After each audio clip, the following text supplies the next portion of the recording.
Prova. Ok, buongiorno a tutti. Possiamo cominciare a prendere posto per cominciare il nostro culto.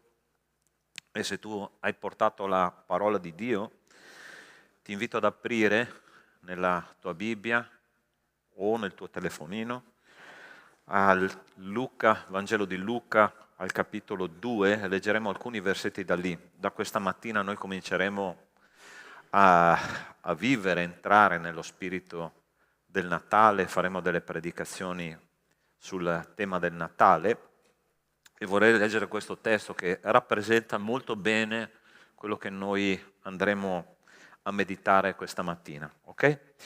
Luca capitolo 2, dal versetto 8, dice così la parola di Dio. In quella stessa regione c'erano dei pastori che stavano nei campi e di notte facevano la guardia al loro gregge. E un angelo del Signore si presentò loro e la gloria del Signore risplendé intorno a loro e furono presi da gran timore.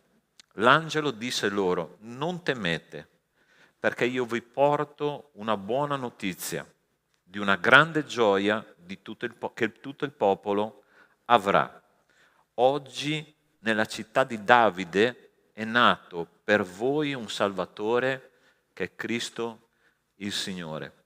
Quello che mi colpisce di questo testo, la cosa interessante è che il Signore, attraverso la gloria, no, di questi angeli che si presentano, non si presentano ai religiosi di quel tempo, ma si presentano a delle persone semplici come erano i pastori. I pastori erano persone che vivevano e abitavano fuori dalle città perché erano considerate delle persone impure. Ovviamente i pastori, vivendo in mezzo alle pecore, non profumavano di Chanel numero 5, ok? Erano delle persone piene, cariche di batteri, puzzolenti, no? E quindi abitavano insieme al gregge nei campi.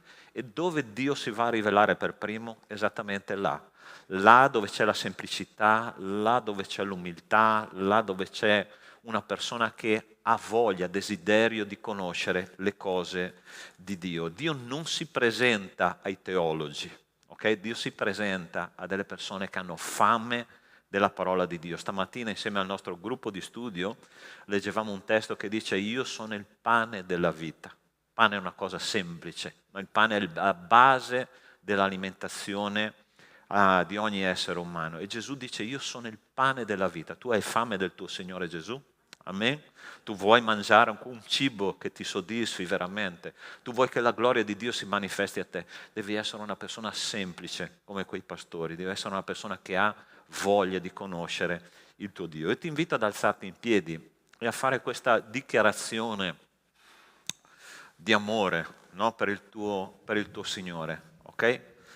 Chi è che è mai stato innamorato qua nella sua vita? Alzi la mano. Sei mai stato innamorato? Hai mai fatto una dichiarazione d'amore al tuo bello, alla tua bella, quando ancora non c'era la pancia, no? Quando ancora i muscoli non erano ancora sodi, no?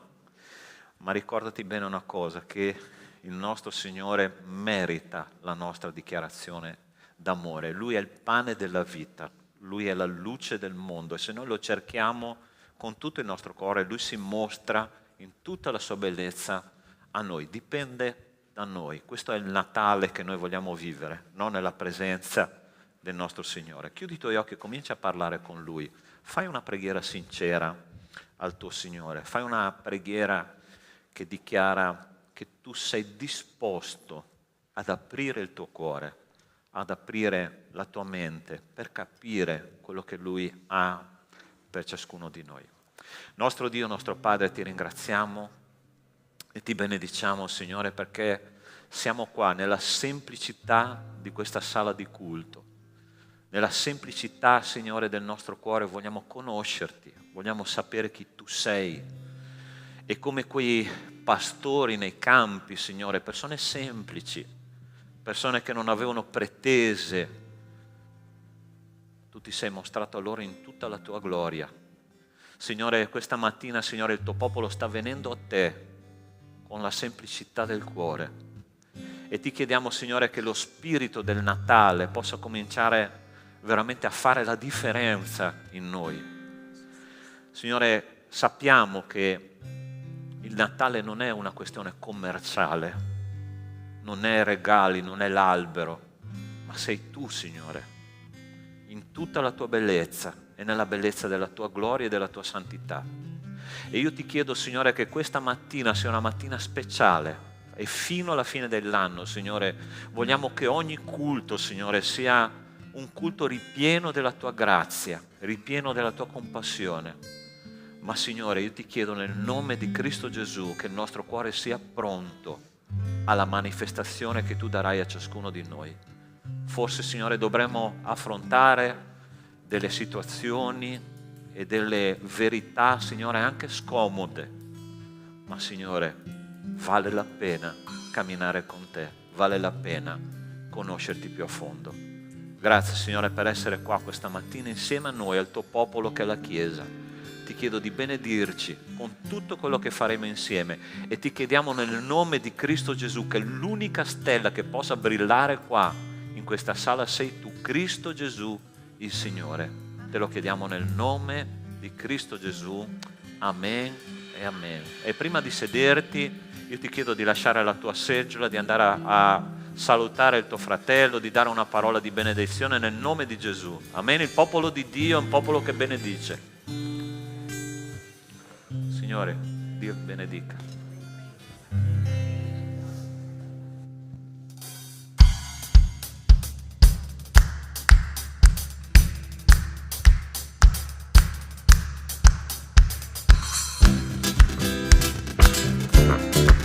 E noi siamo qui, Signore, perché noi amiamo la tua parola, amiamo la tua presenza, Signore, perché tu ci hai amato per primo. Lodiamo il Signore con gioia.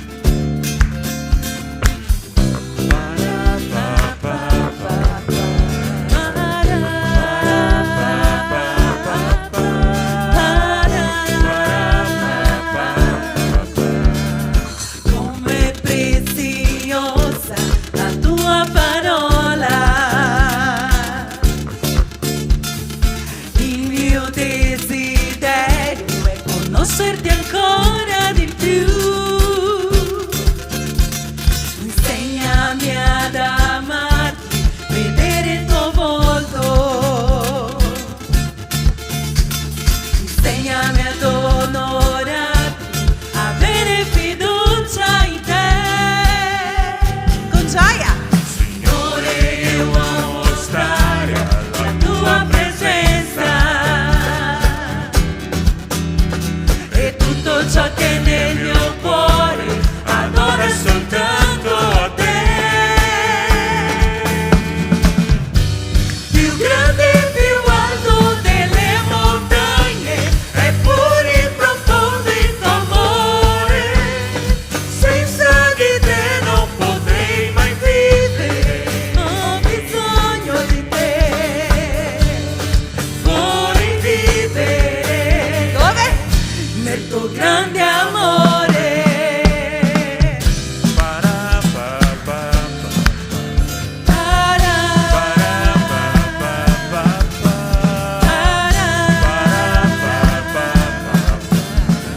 Come preziosa la tua parola,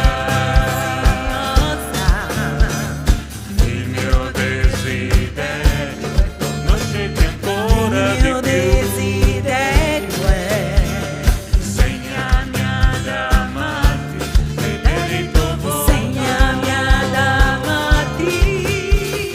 Insegnami ad onorarti, avere fiducia Insegnami in ad te. onorarti.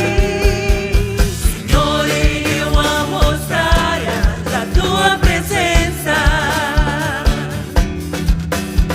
e tutto ciò che è nel mio cuore adora soltanto a te. Più grande e più alto delle montagne, eppure profondo il tuo amore. Senza di te non potrei mai vivere, ho bisogno di te. Vorrei vivere dove? Nel tuo grande amore.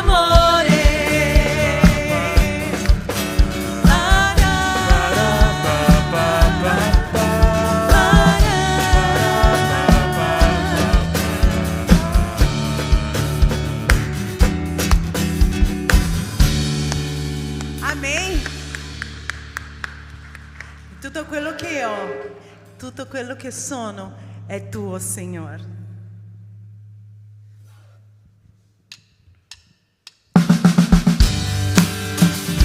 Vuoi dire questo?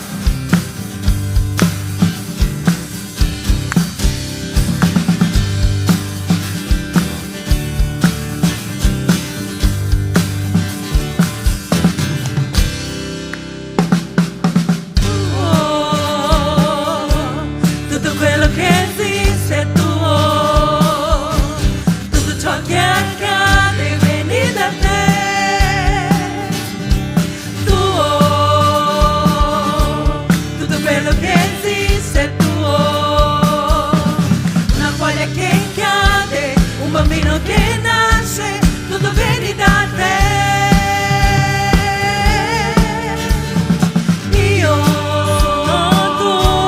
Io sono tuo Signore,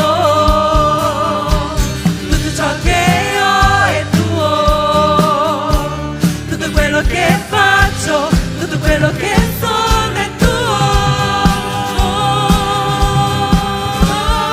Il mio respiro, tutta la mia vita è tua, Signore. Il mio respiro, tutta la mia vita è tua, Signore.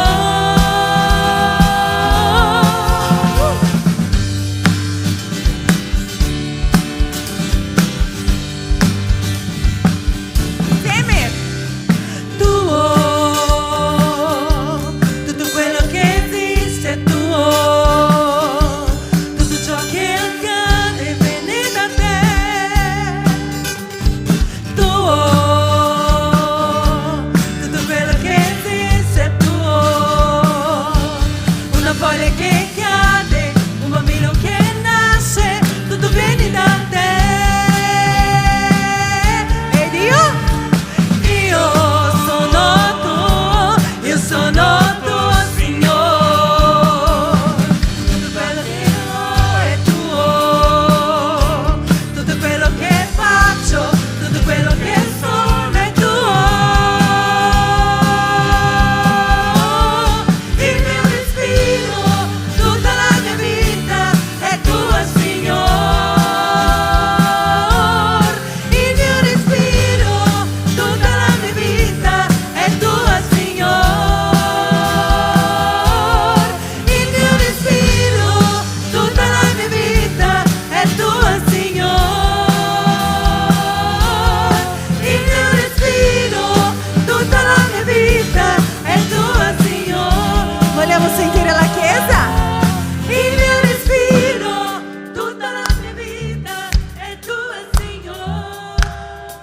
Siamo tuoi, Signore. Il mio respiro, tutta la mia vita è tua, Signore.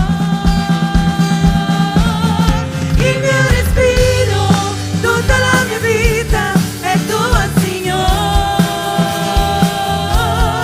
Il mio respiro, tutta la mia vita è tua, Signore.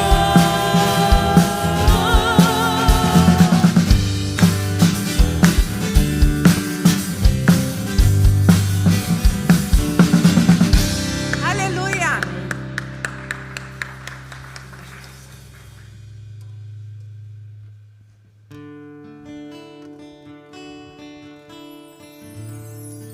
Sei tu, Signore. Tutta la mia vita sei tu, Signore. Quello che è degno di ogni lode e di ogni onore.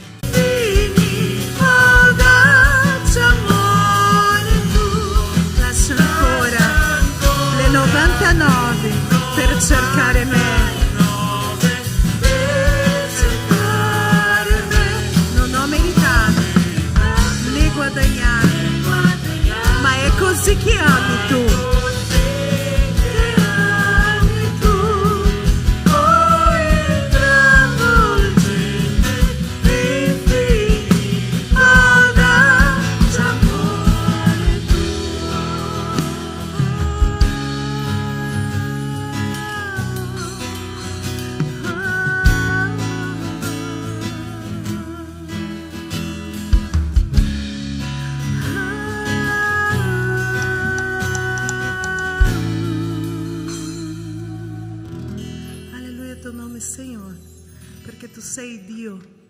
di ogni cosa, di ogni momento, il Dio che controlla tutte le cose, e noi non fermeremo mai di lodare il tuo nome, Signore, perché anche se la nostra voce non c'è più, noi abbiamo i segni con le nostre mani, noi abbiamo il nostro cuore per lodare te, oh Padre. Quindi, Signore, lodato sia il tuo nome, riceve la nostra adorazione, Signore, adorazione della tua Chiesa.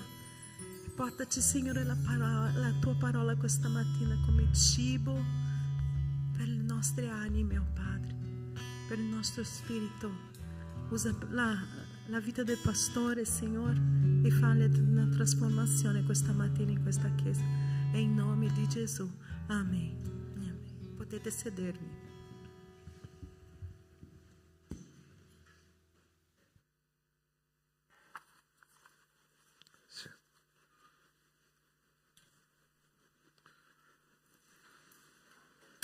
Come Dio è buono con noi. Il Signore ci ha ridato l'energia elettrica, no? Interessante, stavo pensando mentre mancava, no? La proiezione, mancava l'audio. Ho detto, prova a pensare a quei pastori là nei campi. No? Non avevano l'energia elettrica, ma avevano la gloria di Dio che illuminava tutto. Che il Signore possa illuminare ciascuno di noi questa mattina con la sua gloria, ok? E preghiamo che Lui ci parli, che Lui ci dia questo cibo spirituale per le nostre anime. Abbiamo bisogno di Lui. Tu puoi dichiarare questo: Signore, ho bisogno di te questa mattina. Amen. Il Signore è qua per dirti delle cose importanti questa mattina. Nostro Dio, nostro Padre, grazie perché Tu sei presente qua nella nostra lode, in mezzo ai Tuoi fratelli, ai Tuoi figli, Signore, i miei fratelli, e le persone che Ti stanno visitando, Signore, che stanno cercando di conoscere chi Tu sei, Signore. Tu possa rivelarti questa mattina a loro. E, Signore, chiunque ha un vuoto dentro di sé, un vuoto che può essere una preoccupazione, una difficoltà, Signore, nella vita, un ostacolo che sembra insuperabile, io ti chiedo, Signore, di riempire questo vuoto questa mattina, e che Tu possa, Signore, veramente darci la pace, Signore, che viene da Te. Questo Natale, Signore, che si avvicina, come hanno dichiarato gli angeli, gloria a Dio nei luoghi altissimi e pace in terra agli uomini che Lui gradisce. Signore, Tu possa dare la Tua pace questa mattina e parlarci attraverso la Tua parola. Te lo chiediamo nel nome di Cristo Gesù. Amen. Amen. Ok, possiamo proiettare le slide, se ci riusciamo. Tutti i testi che noi useremo questa mattina si trovano nel libro del profeta Isaia, Antico Testamento, capitolo 52 e capitolo 53, che ci parlano sia della nascita del Salvatore, della nascita di Cristo, ma anche della sofferenza e della morte di Cristo, perché noi non dobbiamo mai dimenticare che questi due elementi facevano sempre parte della vita e della morte e della risurrezione di Cristo. Ossia, quando la parola di Dio ci parla di Cristo, non ci parla solo della nascita, ma ci parla anche della morte. Quando ci parla della glorificazione di Cristo, ci parla anche dell'umiliazione di Cristo. Ossia, questi due elementi, questo dualismo è sempre presente nella storia di Gesù Cristo narrata nella parola di Dio. E la prima cosa che noi dobbiamo capire è questo grande amore che Dio ha avuto per noi in Cristo Gesù. Ossia, attraverso Cristo noi capiamo l'amore di Dio per noi, ok? E la prima cosa che noi faremo questa mattina è vedere tre figure che sono state rappresentate in questi due capitoli, il capitolo di 52 e 53 di Isaia, ci fa vedere queste tre figure che rappresentano Cristo, che dimostrano l'amore di Dio per ciascuno di noi. Isaia 52 dice così: ecco, il mio servo prospererà, sarà innalzato esaltato, reso sommamente eccelso, come molti vedendolo sono rimasti sbigottiti. Tanto era disfatto il suo sembiante al punto da non sembrare più un uomo e il suo aspetto al punto da non sembrare più un figlio d'uomo. Così molte saranno le nazioni di cui egli desterà l'ammirazione, i re chiuderanno la bocca davanti a lui, poiché vedranno quello che non era mai stato loro narrato, apprenderanno quello che non avevano udito. Quindi la prima immagine che noi vedremo di Cristo è l'immagine del servo sofferente per ciascuno di noi. Molto interessante quando dice qua che Cristo è una persona gloriosa, una persona da cui le nazioni si prostreranno, che adoreranno, che rispetteranno la sua autorità, la sua gloria, però a un certo punto in questo testo biblico ci viene narrato, non riusciamo a trasmettere, no? Ok, provate a uscire completamente dal programma, chiudere il programma e riaprirlo, forse così riusciamo, ok? È già successo. Ci parla di questo Cristo, no? Rispettato, glorificato, onorato, ma ci parla anche di una sofferenza terribile, e la descrizione che noi abbiamo in questo testo è veramente scioccante, ossia dice che a un certo punto della sua sofferenza, quando Cristo ha cominciato a soffrire, a vivere il momento della passione per portarci la salvezza, dice che a un certo punto il suo aspetto non era più come un figlio d'uomo. Io non so se voi avete visto il film La Passione di Cristo, che rappresenta in qualche modo, ma in modo anche abbastanza lieve, quello che è successo a Cristo. Ossia, Cristo è stato picchiato, è stato umiliato, è stato frustato con delle cose terribili. Voi sapete che i romani avevano una specialità, ossia erano dei torturatori esperti, ok? Quando loro hanno flagellato Cristo, voi sapete che cos'è il flagello? Il flagello è una frusta, no? Alla fine della quale ci sono delle strisce di cuoio con in cima degli uncini di aquila, ossia degli artigli di aquila, e quando i romani hanno cominciato a picchiare Gesù, a frustare Gesù, a flagellare Gesù, mentre Gesù era fermo, immobile, subendo quella tortura, gli uncini di quell'aquila si conficcavano nella carne e i soldati romani strappavano quella flagello, e la schiena, il corpo di Gesù è stato completamente distrutto prima di andare in croce, ok? E a un certo punto la parola di Dio ci dice, descrivendo quel momento della sofferenza di Cristo, che il suo volto, la sua persona non somigliava più a un essere umano, e questo è stato fatto per me. E questo è stato fatto per te, perché Cristo è morto per soffrire sulla croce, per essere un servo sofferente che è venuto qua per darci la salvezza. Questa è la prima immagine che la parola di Dio ci dà nella descrizione di chi era Cristo e di che cosa Cristo ha fatto per ciascuno di noi. Allora, non so se tu ti ricordi, Esodo capitolo 20, nella parola di Dio, è il capitolo del Decalogo, ossia dei 10 comandamenti che il Signore Gesù ci ha dato.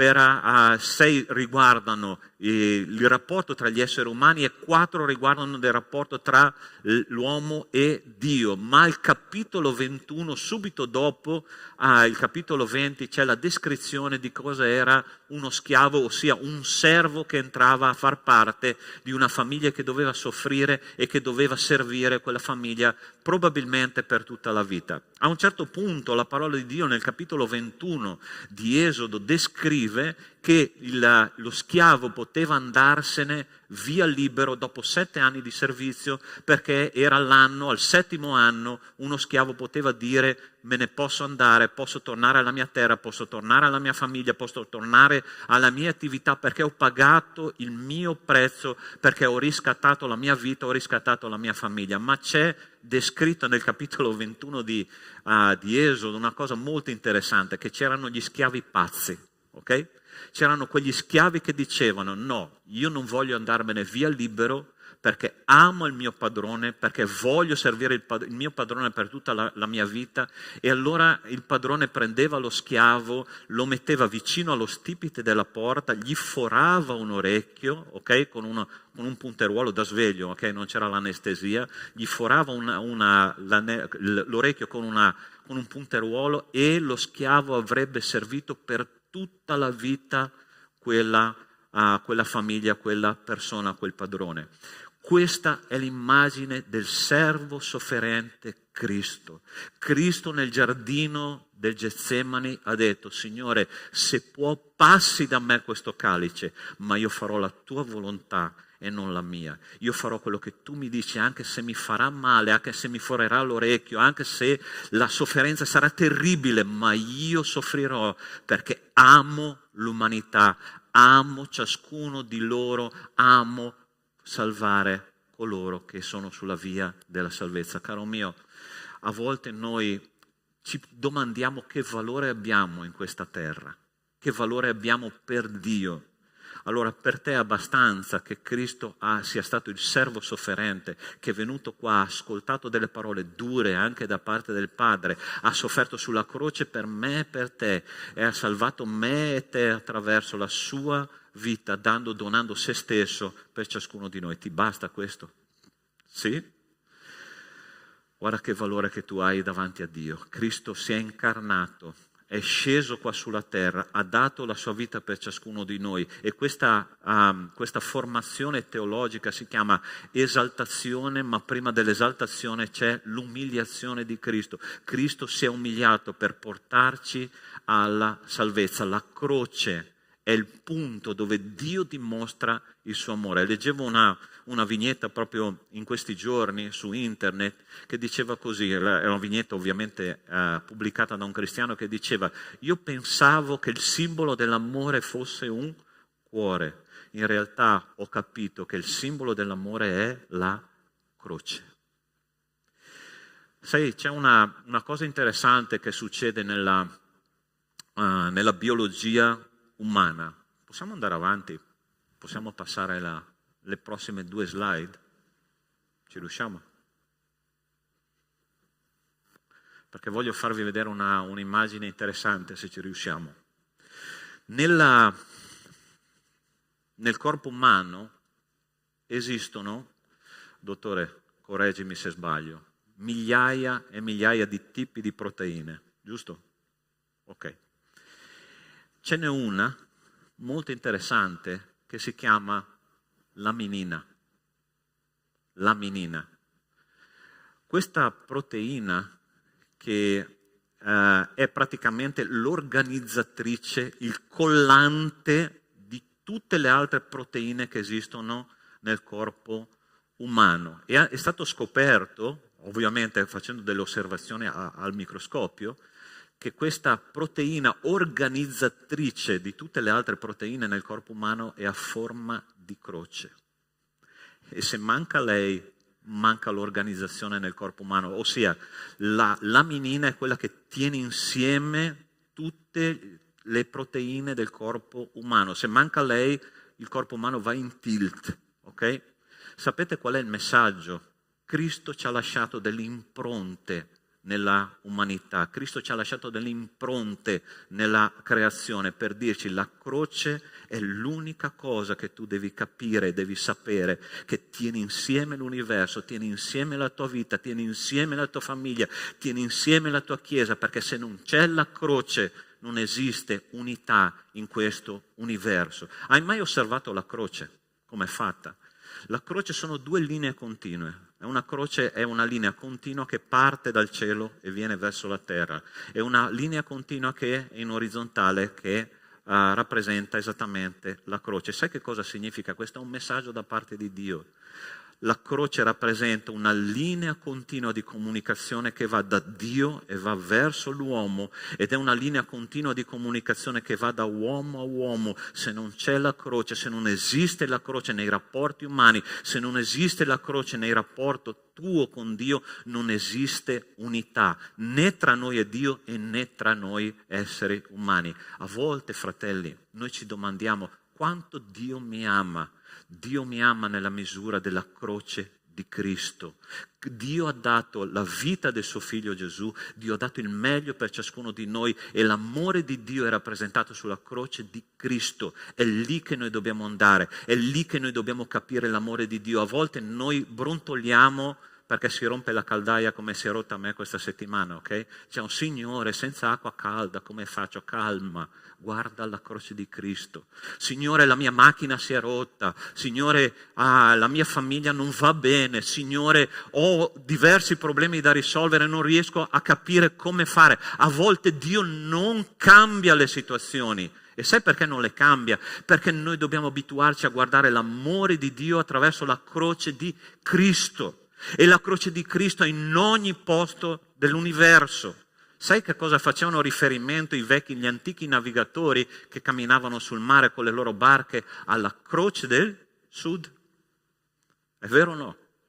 Alla croce del sud, ossia il punto di riferimento. Interessante che questa piccola costellazione era la più piccola che tu trovavi nel cielo, ma la cosa interessante è che questa croce del sud era la costellazione più luminosa che tu trovavi nel cielo. Questa piccola croce che un giorno è stata consumata là nel mare di quella umanità che era nella Galilea e nella Giudea e nella Samaria, in Palestina. Quella croce rappresenta la luce che noi abbiamo ogni giorno nella nostra vita. È lì che noi dobbiamo andare per capire l'amore di Cristo. Allora stamattina facciamo 2 o 3 passi verso la croce. Considera i problemi che tu hai nella tua vita personale, nella tua famiglia, nelle tue problematiche di tutti i giorni. Sai dove trovi l'amore di Dio? Nella croce di Cristo. Ed è là che noi dobbiamo andare. Cristo ci ha amato e continua ad amarci, sì o no? Sì? Tu credi che Dio ti ami nonostante i problemi di tutti i giorni? Sì o no? Certo che sì. E a volte Dio non cambia le situazioni. Ascoltami bene quello che sto dicendo. A volte Dio non cambia le situazioni della nostra vita. Perché? Perché noi dobbiamo abituarci a guardare l'amore di Dio in Cristo Gesù, alla sua croce. E questo dimostra l'amore di Dio. Ma tu sai che io e te eravamo destinati all'inferno, vero? Siamo coscienti di questo. A volte noi pensiamo, guardando le persone là di fuori, che siamo migliori perché siamo qua nella Chiesa. L'Apostolo Paolo dice, anche noi un giorno eravamo come quelli.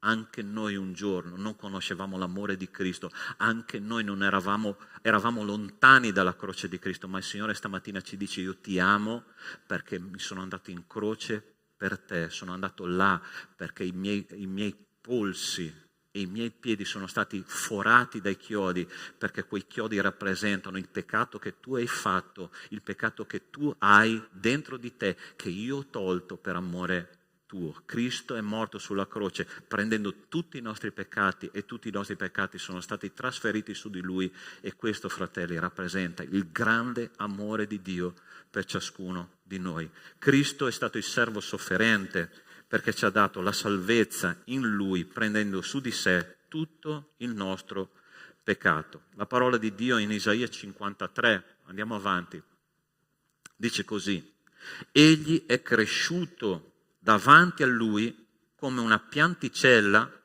come una radice che esce da un arido suolo, non aveva né forma né bellezza da attirare i nostri sguardi, né aspetto tale da piacerci, disprezzato e abbandonato dagli uomini, uomo di dolore, familiare con la sofferenza, pari a colui davanti al quale ciascuno di noi si nasconde la faccia, era spregiato e noi non ne facemmo stima alcuna. La seconda immagine che questi testi ci dà, Cristo viene paragonato a un arbusto, ossia a una pianta semplice che è nato, è cresciuto, è fiorito in un arido suolo. C'è un fiore meraviglioso che viene paragonato a Cristo nel Cantico dei Cantici che si chiama la rosa di Saron. Avete mai sentito parlare di questa immagine, la rosa di Saron? Allora, la pianura di Saron è una pianura in Israele che va dal litorale marino fino alle colline della Samaria. Ai tempi di Isaia era ancora una pianura fertile, ma il popolo di Israele ha cominciato a peccare, a idolatrare, a entrare in una situazione veramente di distanza spirituale da Dio, e le invasioni nemiche hanno reso questa pianura una pianura desertica. Ma in quella pianura desertica, quando piove, una volta ogni tanto, quando piove esce fuori quel fiore meraviglioso lì che si chiama la rosa di Saron, ossia una rosa che è interessante, leggendo i resoconti di chi ha fatto delle ricerche approfondite, è una rosa che non fa nessun profumo, ossia tu quando passi, no, per una rosa come noi le conosciamo nel nostro ambito, nel nostro clima, no? Una rosa, un fiore molto profumato. Ma questa rosa in particolare non ha un profumo, a meno che tu non prendi quel bocciolo di quella rosa e cominci a schiacciarlo, e schiacciando quel bocciolo il profumo comincia a esalare. E più tu lo schiacci, più il profumo esce. E questo rappresenta esattamente la vita di Cristo. Ossia, Cristo più è stato schiacciato, più è stato calpestato. Ti ricordi che c'è anche una canzone? Una rosa calpestata fu, morì. E questa è la rosa di Saron che viene schiacciata, e più tu schiacci questa rosa, più il profumo viene esalato. E sai una cosa interessante? Questo arbusto è cresciuto in un ambiente desertico. Oggi, fratelli, come allora, noi viviamo in un deserto spirituale. Interessante che il tempo di Gesù c'era una società completamente organizzata sotto l'impero romano, c'era il diritto romano, che garantiva diritti a un sacco di persone, c'erano strade costruite per 100.000 chilometri in tutto l'impero, c'era la Pax Romana, ossia la pace imposta con le armi. Assomiglia a qualcosa che stiamo vivendo in questo tempo, sì o no? Ma c'era un deserto spirituale, ossia c'erano le discriminazioni. I bambini erano discriminati perché i bambini non erano degni neanche di essere ascoltati. Le donne erano discriminate in quel tempo perché erano esseri inferiori. Voi sapete qual era la preghiera di un rabbino? Signore, io ti ringrazio di avermi fatto uomo e non donna. Ti ringrazio di avermi fatto uomo, ma perché la donna è paragonabile a un cane o a un samaritano o a una persona da nulla.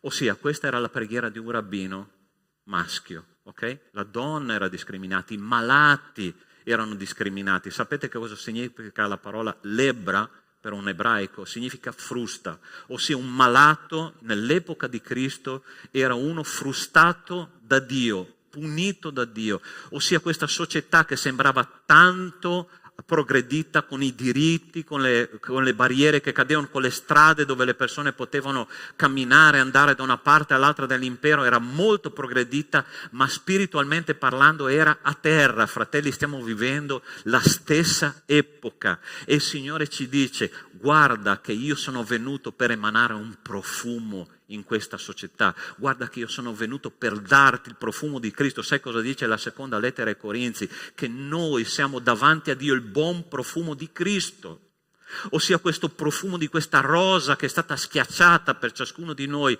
comincia a entrare nei nostri vestiti, nella nostra vita, e Cristo ci ha chiamati a essere il buon profumo di Cristo, i suoi rappresentanti là fuori, perché le persone là fuori possano conoscere il Vangelo di Dio. E tante volte noi, fratelli, quando noi veniamo schiacciati nella nostra vita come Cristo è stato schiacciato, noi profumiamo come Lui. Noi sappiamo quel buon odore che Cristo aveva quando passava per le strade di Gerusalemme, per le strade della Galilea. Vi ricordate quando Cristo, le ultime ore di vita, là insieme ai Suoi discepoli, in quella stanzetta, no? Dove i discepoli avevano camminato per tutto il giorno per le vie di Gerusalemme. Al tempo c'erano i sandali, non c'erano gli anfibi, le scarponi che coprivano fino a metà gamba, c'erano i sandali. Ed è interessante che camminando per le vie di Gerusalemme, no? Che cosa succedeva? I piedi si sporcavano, È interessante che gli archeologi hanno scoperto che il sistema di raccolta differenziata delle spazzature a Gerusalemme era così. Gli ebrei aprivano le finestre, aprivano le tende che coprivano le finestre, buttavano le spazzature per la strada e mentre le persone camminavano schiacciavano le spazzature con i piedi, con i sandali aperti. Quindi voi potete immaginare quei 12 discepoli entrando in quella stanzetta piccolina, non una stanza grande come questa, con quei piedi, che gente, che puzzavano già di loro, più il succo delle spazzature assorbito dai sandali e dai piedi, e loro mangiavano. Interessante che queste persone insieme ormai non si rendevano neanche più conto che puzzavano, giusto? E mangiavano con le mani, così. Cristo che cosa ha fatto? Il buon profumo di una persona sottomessa a Dio. Durante la cena racconta la parola di Dio che lui si è alzato, si è tolto quelle vesti da maestro, si è cinto un asciugamano e ha cominciato a lavare i piedi ai 12 discepoli. E Gesù per fare questo gesto si è dovuto abbassare fino a terra. E dopo che lui ha fatto questa opera, i piedi dei discepoli erano puliti e profumati. La parola di Dio ci dice quanto sono belli i piedi di coloro che portano buone notizie. Ti do una buona notizia. Cristo, la rosa di Saron, il profumo di Dio in questa vita ti ha lavato i piedi e tu sei il privilegiato che ti sta dicendo vai e fai sentire il mio buon profumo là fuori perché c'è bisogno. Non ti è mai capitato di passare davanti a una persona o quella persona passa davanti a te, tu senti il profumo, la prima cosa che ti viene da dire è che profumo stai usando? È vero o no? Le persone ci vedono, quello lì ha qualcosa di diverso, sento un buon profumo, voglio sentire che cosa ha da dire, perché è una persona che ha degli occhi luminosi, ha una parola dolce anche nelle situazioni più complicate. Cristo ci dice, tu sei il buon profumo di Cristo e Cristo è venuto per lavare i nostri piedi, fratelli. Cristo è la rosa di Sarone che è stata schiacciata per ciascuno di noi. Tu profumi di Cristo, tu profumi del Maestro, tu sai quel buon odore che le persone vogliono sentire. Cristo è stato schiacciato, è cresciuto in un arido suolo, è cresciuto in una situazione difficilissima e lui è qua per dirti io sono morto perché tu possa usare questo buon profumo mio perché tante altre persone conoscano la salvezza in Cristo Gesù. Sapete, stamattina abbiamo studiato che non c'è altra strada per arrivare a Dio se non Cristo Gesù il Signore. Io sono la via, la verità e la vita, nessuno viene al Padre se non per mezzo di me. Quando noi usciamo là fuori del mondo noi trasmettiamo Cristo, noi trasmettiamo il suo buon profumo. La terza immagine che voglio meditare insieme a voi questa mattina è Gesù viene mostrato sempre in Isaia 53 come l'agnello di Dio che ha portato su di sé le nostre malattie. Dice così la parola di Dio, tuttavia erano le nostre malattie che egli portava, i nostri dolori, quelli di cui si era caricato, ma noi lo ritenevamo colpito, percosso da Dio e umiliato. Egli è stato trafitto a causa delle nostre trasgressioni, stroncato a causa delle nostre iniquità, il castigo per cui abbiamo pace è caduto su di lui e mediante le sue lividure noi siamo stati guariti. Maltrattato, si lasciò umiliare, non aprì la sua bocca, come l'agnello condotto al mattatoio, come la pecora muta davanti a chi la tosa, egli non aprì bocca. Noi stiamo vivendo il periodo del Natale. Voi sapete che il Natale è una festività fittizia, ossia è una convenzione che noi festeggiamo Cristo il 25 di dicembre. Voi sapete che questa è una festa di origine pagana, ok? Ossia, nell'antichità il 25 dicembre era il solstizio d'inverno. Nelle credenze sia egiziane che romane, la storia ci dice che i romani e gli egiziani festeggiavano la vittoria del sole sulle tenebre, ossia il 25 di dicembre La luce cominciava a essere, le ore di luce nel giorno cominciavano a essere superiori alle ore della notte, e gli antichi si immaginavano che il sole facesse una lotta con le tenebre per tutto l'inverno e usciva vincitore il 25 di dicembre, e quindi il 25 di dicembre si festeggiava il giorno del sole, il sole vincitore. Okay? Questa data è stata assimilata alla nascita di Cristo, ma è una convenzione. Fratelli, non importa quando noi festeggiamo la nascita di Cristo, che probabilmente è nato in aprile, non è nato in dicembre, ok?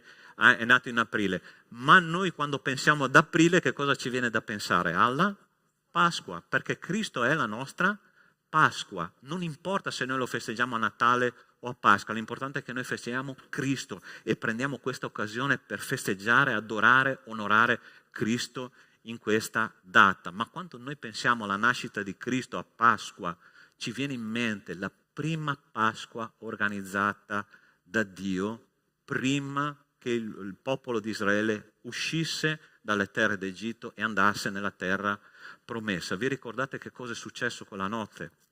Quella notte è successa una cosa terribile, ossia ogni famiglia di Israele doveva prendere un agnello, e quell'agnello doveva abitare almeno 3 giorni nelle case degli ebrei. Voi sapete che gli ebrei, anche ai tempi di Cristo, abitavano con delle pecore, con dei maiali, no, con i maiali no, perché i maiali erano animali impuri per quel tempo, con delle mucche nella casa, che avevano 2 funzioni, ok?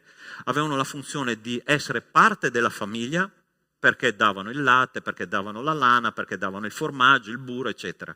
Ma Cristo è stato rappresentato come quell'agnello che veniva preso, messo nella casa, tenuto lì 3 giorni, e voi immaginate questo agnellino, no? Questo essere dolce, carino, mansueto, vivere per 3 giorni in casa. Al 4° giorno questo agnello doveva essere preso e sgozzato, il suo sangue doveva essere preso, messo sullo stipite della porta, e mentre l'angelo sterminatore passava, guardava quel sangue e diceva: questa è la casa di un ebreo, non toccherò, ma la casa degli egiziani sì, perché loro non hanno fatto questo sacrificio. Fratelli, quell'agnello rappresenta la vita di Cristo, che è venuto da noi, e noi come esseri umani abbiamo condannato alla morte attraverso i nostri peccati, ma Lui ha accettato. Sai perché? Perché Lui così ha dimostrato il suo amore per me e il suo amore per te. Cristo è morto mentre noi eravamo ancora Suoi nemici, dice Romani capitolo 5 versetto 10. Tu ti rendi conto che un giorno noi eravamo nemici della croce? Tu ti rendi conto che noi eravamo nemici di Dio? Tu ti rendi conto che i nostri pensieri non corrispondevano in minima parte a quello che Dio ha in mente per ciascun essere umano? Noi eravamo totalmente distanti da Dio, nemici di Dio, combattevamo con il nostro modo di pensare, combattevamo con il nostro modo di essere, e Cristo è morto per ciascuno di noi, non perché noi siamo diventati bravi, ma perché Lui è amore, perché Lui ci ama nonostante tutto. Questo è il nostro Dio, e in Cristo Gesù noi abbiamo la salvezza, cari miei. Una volta per sempre il sommo sacerdote, che è Cristo Gesù il Signore, è entrato alla presenza di Dio davanti al trono della grazia di Dio, ha detto: ecco il mio sangue, io lo offro per ciascuno dei miei figli che io ho nella mia mente. Il tuo nome, caro mio, era scritto sulla croce. Quando Cristo è morto, nella mente di Cristo passava, nella mente eterna di Cristo, nella mente onnisciente di Cristo, passava il mio nome e il tuo nome. E Cristo ha un piano per ciascuno di noi e ci dimostra il suo amore attraverso la croce di Cristo. Cristo è l'agnello che è stato sacrificato per ciascuno di noi, anche quando noi eravamo nemici. Sai che ogni tanto io penso, perché Cristo ci racconta nei Vangeli la parabola delle 10 vergini? Ti ricordi la parabola delle 10 vergini? È interessante questa parabola. C'è un invito, non so se ci stiamo rendendo conto. Tu ti stai rendendo conto che ci avviciniamo a grandi passi verso la fine dei tempi, sì o no? Sapete che quando c'è stato il G20, pochi giorni fa, una delle cose che loro hanno deciso è: dobbiamo fare un piano sanitario, non entro nei dettagli, ok? Vai a vedere che cosa è successo là nel G20. Dobbiamo fare un piano sanitario uguale per tutti gli esseri umani di questa terra, ossia dobbiamo tracciare chi sì e chi no, chi si vaccina e chi no, perché chi non si vaccinerà, io non sto qua a discutere se il vaccino è giusto, se il vaccino è sbagliato, non sto discutendo di questo, ognuno ha la sua posizione, ok? Qua non si discute la posizione personale, chi si vuole vaccinare e chi no. Però attenzione ragazzi, il mondo, al vertice del mondo, stanno decidendo per ciascuno di noi, ok? E noi non abbiamo voce in capitolo. Ossia, la fine dei tempi sta arrivando, i grandi capi che hanno i soldi, quelli che decidono per l'umanità, stanno dicendo adesso decido io per loro. Non ci sono più gli stati, non ci sono più le nazioni, non c'è più la democrazia. Il governo mondiale si sta preparando per fare una dittatura mondiale. Ci stiamo avvicinando a grandi passi, ok? A questo. Attenzione. Cristo sta tornando e la cosa interessante è che quando Cristo tornerà e organizzerà il matrimonio della Chiesa con Lui, la parola di Dio ci dice che saremo rapiti in cielo, e questa è la dottrina, ok? Il ritorno di Cristo è vicino, Cristo ci rapirà, ma la parola di Dio ci dice che nelle 10 vergini 5 andranno con Lui e 5 rimarranno qua sulla terra. E sai perché? Perché ancora noi non abbiamo capito il sacrificio dell'agnello di Cristo. Il sangue di Cristo su tanti cuori non è ancora stato sparso. Cristo è qua, è disponibile stamattina per dirti, io non so, fratelli, gloria a Dio che io non conosco il cuore degli esseri umani, ok? Perché se guardassi il cuore degli esseri umani sarei distrutto. Se vedessi il mondo spirituale che ci circonda, io sarei distrutto. E penso anche che tu saresti distrutto. Ma il Signore dice, io sono qua e ti amo perché ho sparso il sangue dell'agnello per te. Spargi il sangue dell'agnello sul tuo cuore perché presto io torno e io ti voglio nell'eternità con me. Guarda che invito che ci fa Cristo. Io sto alla porta. Apocalisse capitolo 3 versetto 20 dice, io sto alla porta e busso. Se qualcuno ascolta la mia voce, apra la porta, io entrerò, mi siederò con lui e cenerò con lui. Cristo fa parte della tua vita. Il sangue dell'agnello è sparso sul tuo cuore perché non è una teoria l'agnello, è una verità.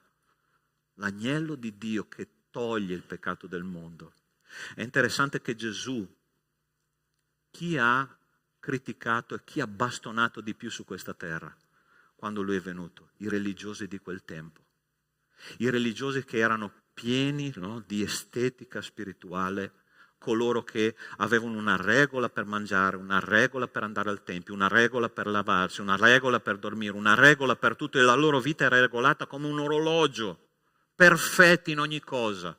E l'Apostolo Paolo dice la stessa cosa, nella lettera ai Filippesi dice, quanto alla legge io ero irreprensibile, ma tutto quello che per me era gloria umana l'ho ritenuta spazzatura ai fini di guadagnare Cristo. Tutto quello che tu devi guadagnare in questo Natale si chiama Cristo Gesù il Signore. E quei pastori, quando hanno visto Cristo, hanno detto, questo è quello che io voglio guadagnare, questo che io voglio essere, un cristiano, un seguace di Cristo. Sono arrivati magi dall'Oriente, stranieri, astrologi, che stavano studiando le stelle, hanno lasciato il loro paese per venire ad adorare Cristo. Sei pronto per andare alla presenza di Cristo ad adorarlo veramente come si deve? Fratelli, io non vorrei veramente che nessuno di noi potesse rimanere qua sulla terra quando Cristo torna. Ma per fare questo noi dobbiamo ricevere il sangue dell'agnello sparso per ciascuno di noi ed è una scelta individuale. Noi non possiamo lasciarlo, no perché i miei genitori vanno in chiesa da sempre, no perché ho sentito parlare di Cristo. Un giorno Cristo ci chiederà, ma tu hai sentito parlare di me o mi conoscevi di persona? È questo che succederà, fratelli. E Cristo è morto e ha dato il suo sangue perché noi potessimo essere salvati. C'è più grande amore di questo? Voglio dirti l'ultima cosa che riguarda questo testo. È questo testo che si trova in Isaia 53, perché noi siamo il premio per il suo sacrificio. Ti sei mai immaginato come il premio di Dio del suo sacrificio? E dice, dopo il tormento dell'anima sua vedrà la luce e sarà soddisfatto. Per la sua conoscenza il mio servo, il giusto, renderà giusti molti, si caricherà egli stesso delle loro iniquità, perciò io gli darò cosa dice qua? In premio le moltitudini. Ossia, tu sei il premio di Dio per la croce di Cristo. Ti sei mai immaginato così? Davide nel Salmo 139, quando comincia a ragionare su questa verità, dice: io ti celebrerò perché sono stato fatto in un modo stupendo, meravigliose sono le tue opere, e l'anima mia lo sa bene, molto bene. La tua anima sa molto bene che tu sei il premio di Cristo per il suo sacrificio. A volte noi non apprezziamo questo grande dono che è Cristo Gesù, il Signore. Io credo che noi dobbiamo ripensare all'amore di Cristo. Ricorda, l'amore non è rappresentato da un cuore, perché la parola di Dio dice che il cuore umano è insanabilmente malvagio, ma l'amore, quello vero, è rappresentato da una croce, e la croce è stata vissuta perché Cristo è nato in una parte della storia che ha diviso la storia in due, prima di Cristo e dopo Cristo. Cristo è venuto, ha tagliato la storia in due. Di quale storia tu fai parte? Sai, Cristo è nato, e questo è un fatto, ma c'è un altro fatto che è terribile, che Cristo deve nascere nel cuore di tante persone ancora. Nel tuo cuore è nato Cristo. Sei una nuova creatura in Cristo Gesù. Stai camminando con Lui ogni giorno. Stai vivendo questo grande amore di Dio ogni giorno di più. Io credo che noi dobbiamo aprire il nostro cuore e a volte ascoltare delle parole che non ci fanno bene, ma sicuramente ci portano all'unica via che ci porta alla salvezza, che è Cristo Gesù, il Signore. Io sono la via, la verità e la vita. Nessuno viene al Padre se non per mezzo di me. Cristo è venuto per darci una opportunità di essere amati come veramente dobbiamo essere amati, come figli di Dio. Ok? Io vorrei pregare insieme a te adesso.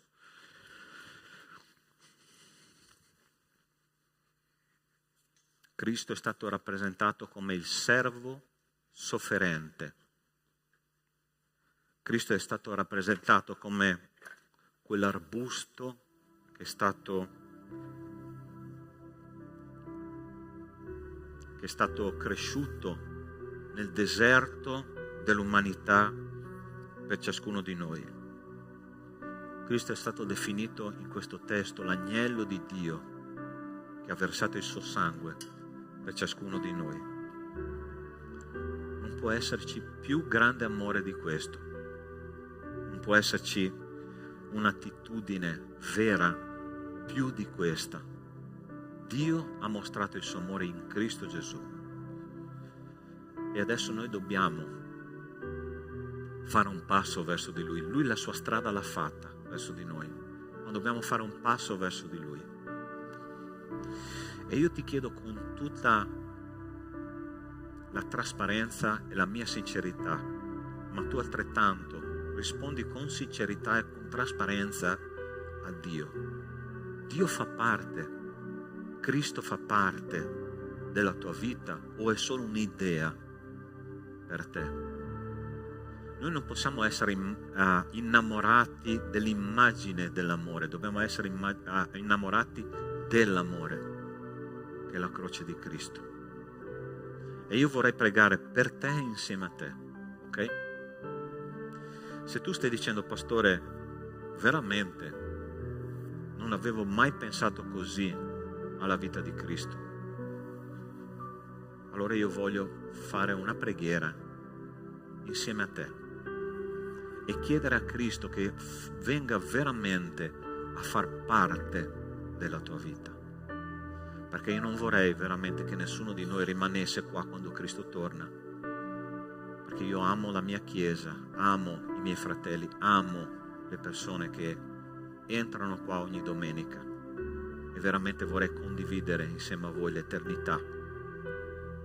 La cosa si fa seria, i tempi sono difficili, ma l'amore di Cristo non viene mai a mancare. apri il tuo cuore e permetti che Cristo faccia parte della tua vita. Nostro Dio, nostro Padre, io ti benedico, Signore, per la tua parola, per ciò che tu sei e per ciò che tu hai fatto. Signore, io ti prego nel nome di Cristo Gesù che questo appello che farò in questo momento possa arrivare, Signore, arrivare al cuore.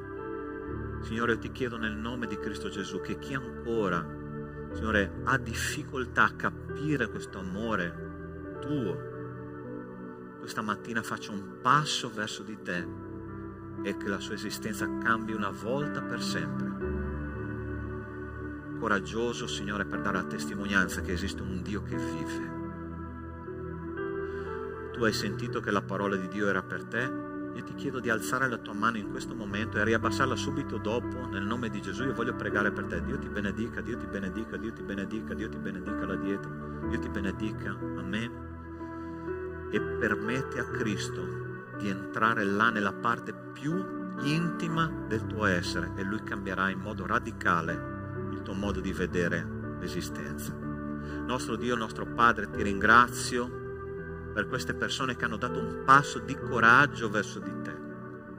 Ti chiedo nel nome di Cristo Gesù che da oggi, Signore, tu possa fare una rivoluzione in quelle anime e che tu possa cambiare, Signore, il loro modo di vedere, di pensare, di agire, di sentire nel nome di Cristo Gesù e che la croce possa rappresentare il loro stile di vita, il loro motivo di vita, la loro vita stessa. Ti ringrazio, Signore, perché questo messaggio semplice ancora è vivo, ancora arriva a noi oggi, dopo tanti anni, perché Cristo ha lasciato il suo segno per ciascuno di noi. Grazie, Padre, per tutto. Io ti benedico e ti lodo nel nome di Cristo Gesù. Amen e amen. Amen, fratelli. Hai capito la parola di Dio stamattina? Sì? Amen. Che il Signore possa accompagnarti veramente nelle tue scelte quotidiane attraverso la strada che Lui ha tracciato per te. Ok? Io invito i diaconi, adesso faremo la cena del Signore. Ok? E se tu hai deciso di condividere questo momento con i tuoi fratelli qua, io ti invito ad alzarti in piedi, ok? Fila con fila. E se tu veramente hai qualcosa nel cuore che vuoi consegnare al Signore in questo momento, ok? Che può essere un'amarezza, una tristezza, un peccato, di Signore, pastore, devo fare devo celebrare la cena del Signore? Sì, in questo momento vai davanti a Dio e dire: Signore, ho questo da consegnarti, voglio separarmi da questa cosa e vivere questo momento di comunione con te, ok? Non preoccuparti, perché il Signore controlla ogni cosa, anche nelle situazioni più difficili Lui sa qual è il bene per me e per te, ok? Allora, questa fila da questa parte, questa fila da questa parte, prendete gli elementi, poi risedetevi al tavolo, alla seggiola, che faremo la cena del Signore insieme, ok?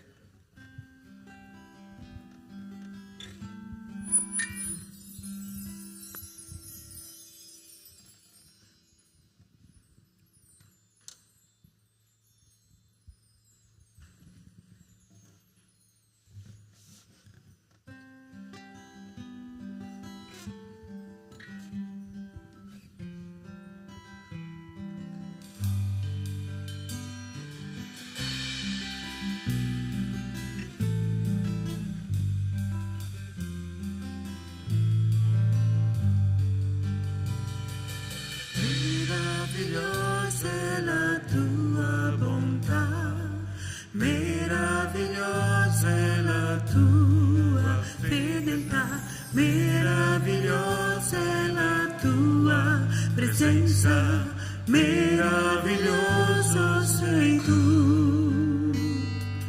Meravigliosa è la tua bontà, meravigliosa è la tua fedeltà, meravigliosa è la tua presenza, meraviglioso sei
prova ad andare con la mente, no?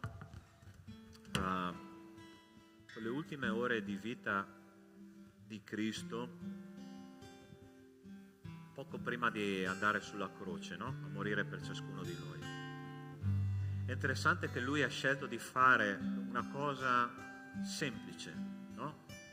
Ossia di stare insieme alle persone che lui amava, i suoi discepoli, quelli con cui aveva speso più di 3 anni di vita, li aveva addestrati proprio per quello che sarebbe venuto dopo. E a un certo punto Gesù dice: qualcuno di voi mi tradirà. Questo penso che sia stata nella mente dei discepoli, no? Visto le reazioni dei discepoli, sia stato un momento terribile, una bomba atomica nella loro testa. Come, Signore, qualcuno ti tradirà? Cosa sta succedendo qua? E c'è un discepolo che era proprio a fianco di Gesù, che era Giovanni, che era il più giovane di tutti i 12, no? Che fa un gesto meraviglioso. Appoggia la testa sul petto di Gesù e gli chiede: Signore, sarò io quello che ti tradirà? Ossia la sua insicurezza, no? E Gesù lo rincuora e gli dice: no, sarà quello che metterà il pane nella mia ciotola, no? Ossia, interessante che chi veramente ama Cristo ha questa insicurezza: Signore, ma veramente sto facendo tutto quello che è necessario? Sarà che sono io che ti tradisco? E il Signore dice: non preoccuparti, perché tu hai i piedi lavati, perché tu sei il mio figlio amato. Dichiara questo come Giovanni ha fatto: Signore, io voglio stare più vicino a te, voglio appoggiare la mia testa sul tuo petto, sentire il tuo battito, sentire il tuo calore, no? Questa mattina. E noi lo faremo attraverso la cena del Signore, ok? Se tu sei qua per condividere questo momento, non solo con i tuoi fratelli, ma specialmente col Signore, prendiamo questo pane e ricordiamo che il calore dell'amore di Dio è stato dimostrato, veramente dimostrato, attraverso il sacrificio di Cristo per ciascuno di noi. Amen? Prendiamo insieme.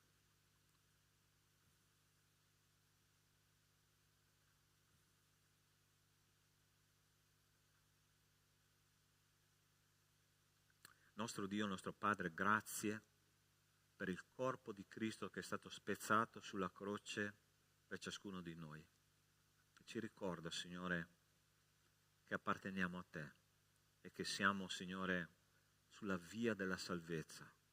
Presto, Signore, saremo di là nell'eternità insieme a te, glorificandoti, onorandoti per sempre. Signore, conforta i tuoi figli con questo pensiero che viene dal tuo Spirito. Te lo chiediamo nel nome di Cristo Gesù. Amen. Io vorrei fare una cosa stamattina un pochino diversa, ok? Con il calice. Vi ricordate che al tempo della cena del Signore c'era un calice dove tutti dovevano bere dallo stesso calice, no? Oggi per questioni sanitarie noi ciascuno abbiamo il nostro bicchierino, però nulla ci vieta che questo piccolo calice diventi un calice solo attraverso un gesto semplice, ok? Allora tu lascerai il tuo posto, scambierai il tuo calice con alcune persone, ok? E darai una parola di benedizione, perché noi apparteniamo non solo a Cristo, ma apparteniamo gli uni agli altri, ok? Quindi vai dal tuo fratello, vai dalla tua sorella, scambia il tuo calice di Dio ti benedica nel nome di Gesù, ok? Va bene? Quando il tuo calice sarà arrivato non sappiamo dove il fratello o la sorella berranno e sarà un unico calice alla presenza di Dio, ok? Vai e dai questa parola di benedizione, scambia il tuo calice, va bene? Dio ti benedica, carissimo.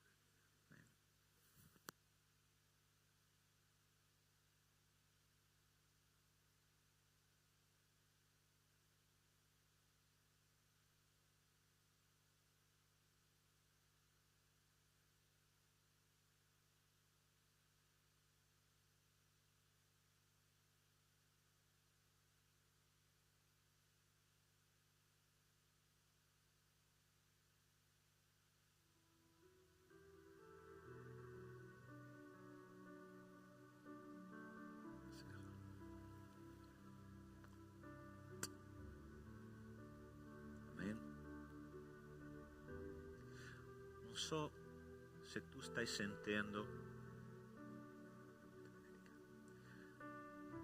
la presenza di Dio questa mattina. Fratelli, Lui vuole una chiesa così, una chiesa dove gli esseri umani si amano, non per quello che dovrebbero essere, ma per quello che sono. Cari miei, pastore, ma tutti noi abbiamo difetti, vero o no? Vieni anche a casa del pastore, tu vedrai, anche il pastore ha difetti. Ma sai quando è che Dio ci permette di amarci gli uni gli altri? È esattamente quando noi scopriamo i difetti gli uni degli altri. È proprio lì il momento in cui puoi dire: adesso questo fratello, questa sorella ha bisogno di essere amato, perché non è perfetto come non lo sono io. E un giorno, io penso, verso la fine della mia vita, non so se è una cosa che mi sto immaginando o una cosa che succederà, io non mi ricorderò le perfezioni di mia moglie, ma mi ricorderò quelle piccole imperfezioni che mi daranno la consapevolezza che quella donna è stata fatta per me, perché allo stesso modo io le mie imperfezioni le coprirà lei e io le sue imperfezioni le coprirò io. È questo che ci ha dato il Signore da fare. Tu pensi che per una comunità sia diverso? Non è diverso. Quando un tuo fratello o una tua sorella manifesta un'imperfezione, allora tu puoi dire: adesso è il momento in cui io posso amarlo e posso servirlo, perché questa è una cosa che gli manca, ma coprirò io, perché l'amore copre moltitudine di peccati. Dice così la parola di Dio. Sei pronto per una comunità dai piedi sporchi? Sì? Ok? Sei pronto a lavare i piedi ai tuoi fratelli e alle tue sorelle? È così che ci insegna il Signore, perché il Signore nell'ultima cena ha detto: fate come io ho fatto, allora veramente sarete allegri, allora veramente sarete miei discepoli. Ok? Ricordando che Cristo ha dato il suo sangue per ciascuno di noi, prendiamo insieme. Ok?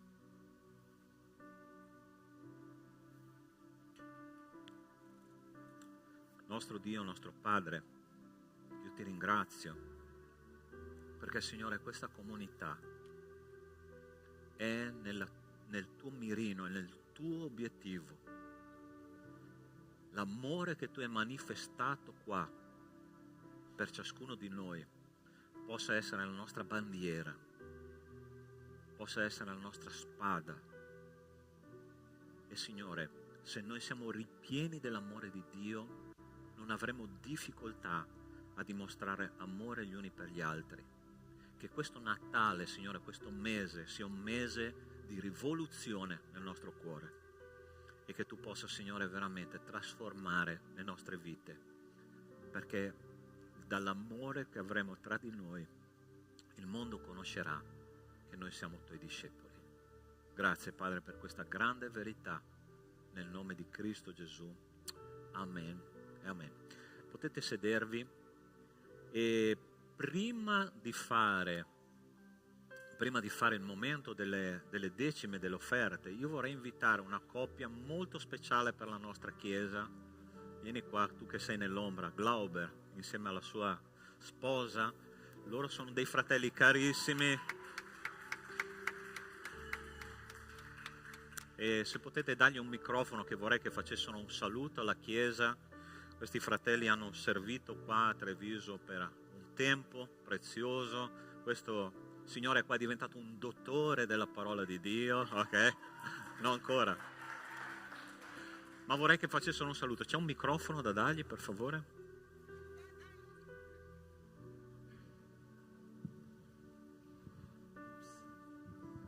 Sì, state un pochino più indietro. La cosa funziona in modo semplice. Vieni. Pace a tutti, non aspettavo questo, ero lì di nascosto. È una chiesa, la nostra è così, Comunque siamo molto felici di essere qui, siamo arrivati finalmente, sono ritornato e con la mia moglie è arrivata qua finalmente in Italia, dopo 5 anni in America, e forse molti di voi non mi conoscono, non ci conoscono, però eravamo qua per molto tempo qua servendo la chiesa qua, E siamo qua come missionari per servire il Signore qua in Italia e vogliamo che il nome di Gesù Cristo sia proclamato, innalzato qua in questa nazione ancora di più. Amen.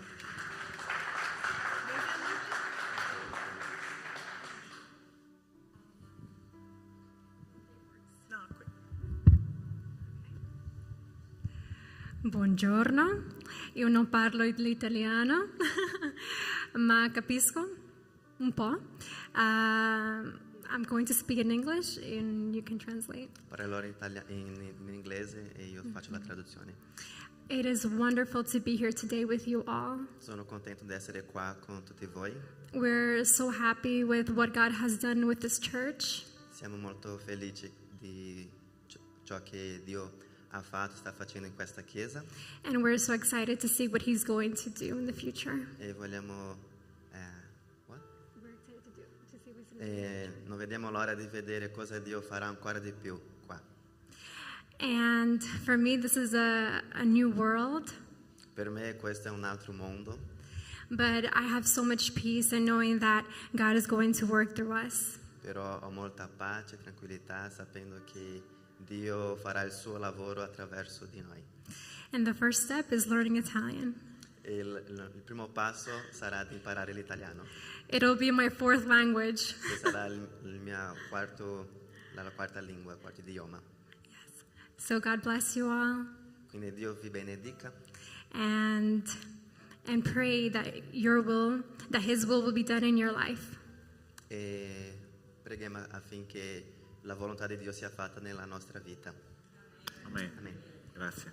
Potete venire qua che preghiamo per voi. Vogliamo pregare per voi prima che la Chiesa vi benedica. Se qualcuno vuole stendere la sua mano per benedire questa coppia, può farlo. Nostro Dio, nostro Padre, ti benedico per questa famiglia amata, Signore, da te e dalla nostra Chiesa. Signore, grazie per questi operai che tu hai inviato in questa terra, Signore, desertica che ha sete, Signore, della parola di Dio. Ti chiedo, Signore, di usarli con potenza e con grazia e che loro siano dei rappresentanti, Signore, della tua parola in ogni posto dove tu li chiamerai e che loro, Signore, possano portare a te un giorno un grande raccolto di anime per la tua gloria. Te lo chiediamo nel nome di Cristo Gesù. Amen. Bentornati. Dio ha ascoltato le mie preghiere. Un altro grande batterista, mio fratellino lì, io non vedo l'ora.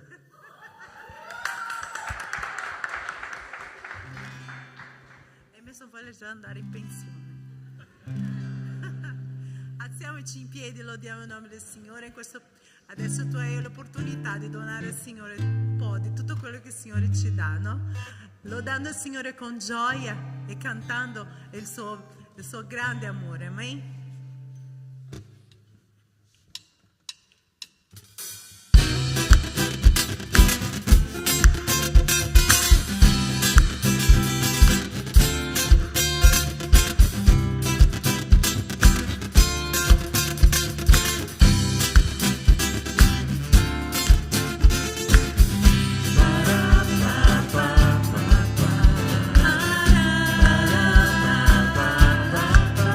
Ah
Louvado sia il tuo nome, Signore, perché tu sei degno di ogni lode, di ogni onore. Signore, grazie per tutto ciò che fai, tutto ciò che sei nelle nostre vite, nella vita della tua Chiesa, oh Padre. Signore, noi consegniamo qui, Signore, il decimo, le offerte, Signore, che tu possa si moltiplicare, Signore, che possa essere usato per l'onore tuo, Signore, per l'avanzo del tuo nome qui in Italia, oh Padre, attraverso della tua Chiesa, Signore, dell'opera della tua Chiesa. Grazie per tutto ciò che fai e, Signore, portaci, Signore, nelle nostre case, Signore, sotto la tua protezione, Signore, e noi ti ringraziamo per la pioggia, ti ringraziamo per il sole, ti ringraziamo per tutto ciò, Signore, perché tu sei nel controllo di tutte le cose. Lodiamo il tuo nome, Signore, e ti ringraziamo in nome di Gesù. Amen. Sì. Ok, potete sedervi. Due annunci rapidi. La prima buona notizia che vorrei darvi, e questo mi fa capire veramente perché un pastore a volte deve veramente onorare la Chiesa e il lavoro della Chiesa, no? E un altro mese, ancora una volta, abbiamo raggiunto il 101% delle necessità della Chiesa, ok? Gloria a Dio per questo, e veramente che il Signore benedica le vostre mani che offrono con liberalità per la gloria di Dio, ok? Che il Signore vi benedica veramente. L'altra cosa, martedì questo, ore 20 e 15, c'è il 6° studio di teologia sistematica. Mi raccomando, fratelli, non mancate, perché stiamo veramente addentrandoci adesso in argomenti molto interessanti, e il prossimo sarà quella dell'ecclesiologia, ossia lo studio della dottrina della Chiesa, no? Ci saranno tante cose importanti da imparare, e non mancare, perché il Signore vuole benedirti con la conoscenza che si trova nella parola di Dio, ok? L'altra cosa, cos'è? Sì, adesso lo stavo facendo, Winter Camp. Allora, mancano quanti posti? 3 posti per i maschi e 3 posti per le femmine, ok? Ancora 6 iscrizioni, poi il campeggio è full, ossia siamo veramente al completo. Perciò se c'è un figlio, una figlia, tu che sei un giovane di 99 anni puoi iscriverti, non c'è nessun problema. L'importante è che tu possa farlo in fretta, perché i posti sono limitatissimi, e quindi affrettati. Ci sono qua... Larissa, per favore, alzati in piedi, che tutti ti vedano. Ok, questa è una di quelle che iscrive. Basta che gli dai una bustarella, ti infila dentro, ok? Una tangente. E l'altro è Emanuele, che stamattina non c'è, ma potete cercare lui oppure cercare anche me, va bene? Altre cose? Sì, ecco questa qua del coro. Allora, il nostro coro farà praticamente 4 concerti nell'arco di 2 settimane, quindi il 17 sera, è un sabato sera, il 18 mattina nel culto qua, il 18 sera a Padova e in una chiesa di Belluno, in particolar modo quella di Sedico del pastor Mario Mazzoccoli. Quindi abbiamo queste 23 di dicembre, ok? Queste 4 date stiamo lavorando assiduamente perché possiate veramente ascoltare un coro angelico, ok? Quando tu finirai il coro tu dirai: sono stato in cielo insieme ai miei fratelli, va bene? No, io penso, stamattina scherzavo con un fratello e dicevo, quei videoclip che noi guardiamo per imparare la canzone, penso che abbiano superato Gangnam Style, che è una canzone che ha guadagnato 1 miliardo di visualizzazioni, ok? Perché tutte le settimane, ogni giorno noi ascoltiamo 3, 4, 5, 10 volte la stessa canzone. Io penso che le visualizzazioni hanno raggiunto più di un... già, sì. Grazie. Ok, altre cose? Penso di no. Il mercatino di Natale, là in fondo ci sono... Sì, Tony.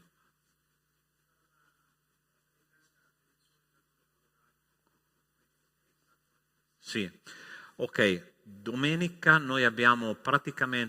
scorsa abbiamo impacchettato più di 100 scatole di cibo e di vestiti da mandare in Ucraina, no?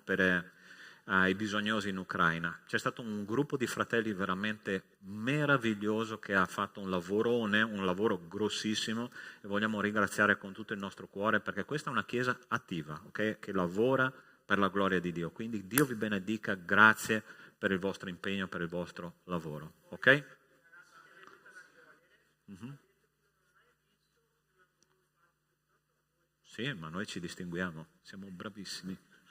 Ok, fratelli, alziamoci in piedi e preghiamo per la nostra settimana. Signore nostro Dio, nostro Padre, grazie per l'esperienza di culto di questa mattina. E adesso, Signore, che torneremo alle nostre case, io ti chiedo che l'amore di Dio nostro Padre, la grazia salvatrice di Cristo e le consolazioni dello Spirito di Dio con noi siano e con tutto il popolo di Dio su tutta la faccia della terra, da oggi e per sempre. Amen. Dio vi benedica, buona settimana.